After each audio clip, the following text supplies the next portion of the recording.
नमस्कार आपण शुणुछंती ओम FM YouTube channel. आपण एही चैनल रे ओडिया हिंदी एवं इंग्राजी रे शिक्षागत प्रेरणादायक कहानी एवं उद्धृति पढ़िबा सहित शुणी पारिबे।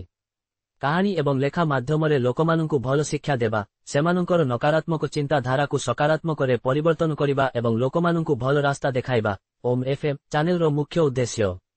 जदि आपण ओम एफएम चैनल को सब्सक्राइब करिनाहांती तेबे दयाकरी सब्सक्राइब करंतु। आपणकर एही छोट सहाय्य आम पाई बहुत मूल्यवान हेबो एवं आमकु आगकु बढ़िबा पाई प्रेरणा जोगाई देबो। धन्यवाद।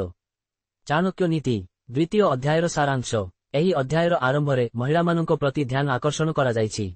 जदि आमे भल भाबरे देखिबा तेबे समस्तंकर दोष अछि। किछि लोकंक पाखरे अनेक जिनिष अछि किंतु सेमाने सेगुडीकु किपरि व्यवहार करिवे ताहा जानंती नाही किंबा सेमानंकर व्यवहार करिबार शक्ति नाही।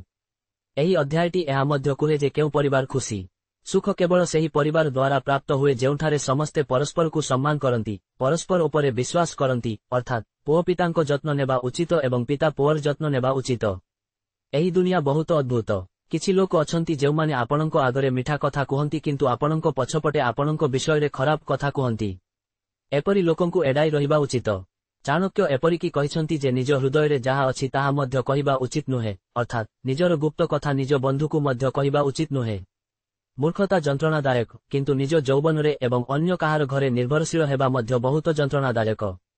एहा सहित एहा मध्य मने रखिबा उचित जे सर्वोत्तम जिनिष एवं भल लोक सबुठारे उपलब्ध नुहंती।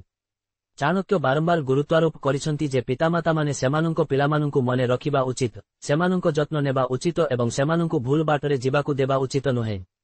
आचार्य कहिसंती जे जणे व्यक्ति तांको समयर सर्वाधिक उपयोग करिबा उचित, भल कार्य करिबा उचित।